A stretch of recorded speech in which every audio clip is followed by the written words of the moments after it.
Hello citizens! In this video I would like to talk about some of the recent events regarding Star Citizen's marketing promotions and the somewhat bare release of the 3.16 patch.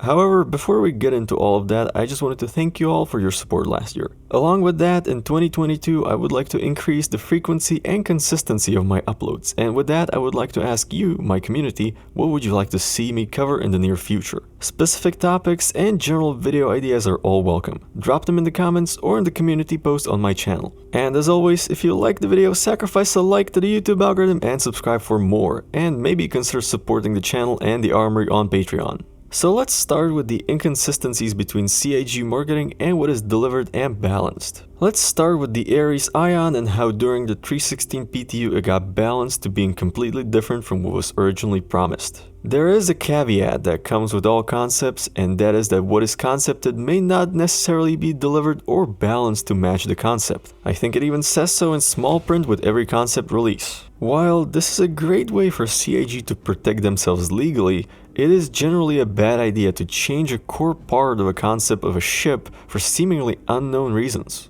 The Ares is still a good ship.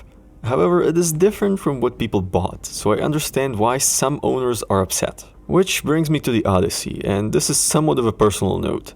When the Odyssey concept came out, we saw CIG really hype it up on social media, and we even saw some CIG employees calling it the carrot killer. And then when the Q&A came out, a lot of people ended up being disappointed and found out that the Odyssey isn't much more than a very expensive Quantanium mining platform and not even close to being a carrot killer.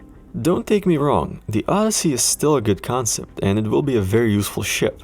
I just feel like the advertising around it skipped over some important facts to increase sales. I think both the Ares and the Odyssey ultimately fall into the same category of results being different than advertised.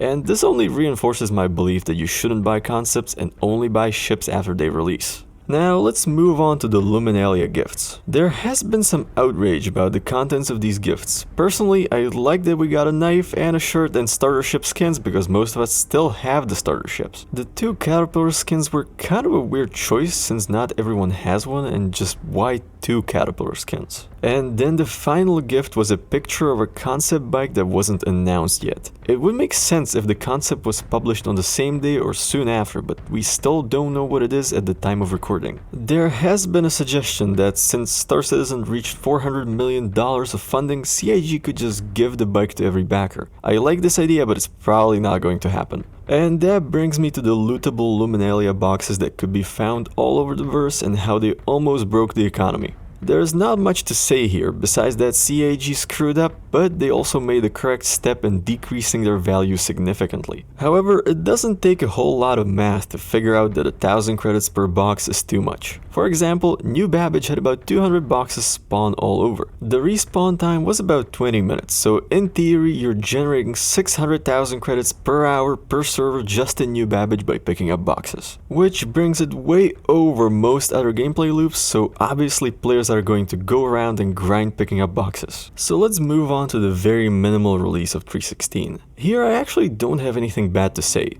Some people are upset about the state of 3.16, and to some extent this is justified. But there were other factors at play that contributed to 3.16 being what it is. First of all, 3.15 was very late, which delayed the development of 3.16. CIG confirmed this as well. Second, this delay pushed 3.16 development way too close to the holidays, and the devs at CIG need a break too. It's usually the Q4 patch that gets a lot of delays, so this is not really anything new. This year it was a bit worse, but ultimately I think that 3.16.1 will bring in most of the missing content. However, I am more concerned whether this will cause delays to 3.17 content. CIG usually have scheduling meetings in January, so I expect that we will find out in the next few weeks how all these delays will affect upcoming content. So what is the conclusion? I have two actually. First, CIG marketing and development are seemingly two almost completely separate branches of the project, and this is a problem. It creates this impression that the CIG marketing team are completely out of touch with the game.